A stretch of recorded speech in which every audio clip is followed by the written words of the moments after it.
Sasa Ruto anasema ati alikuwa anaigilia Nairobi Hospital isiporwe, and as president he will not allow the hospital to get destroyed. Wewe William Ruto, let me remind you, Nairobi Hospital is a private entity. Keep off. You have no business in a private company.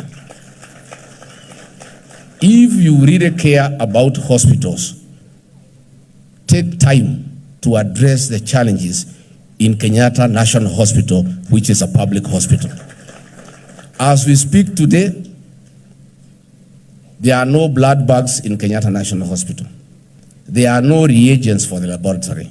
There are no drugs. In fact, there is no food.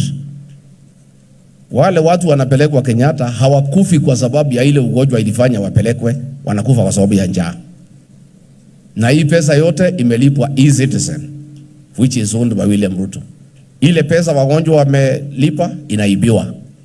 So tunataka kuambia wewe president, instead of interfering with Nairobi Hospital, which is a working hospital, a private hospital that is functioning properly, can you deal with the challenges in a public hospital, Kenyatta National Hospital?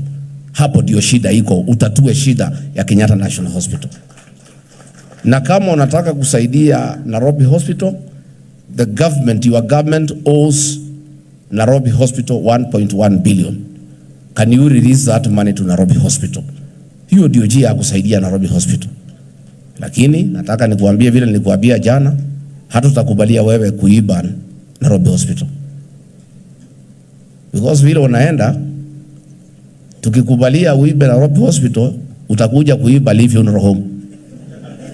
Na hatutaki tufike hapo. Si ndio?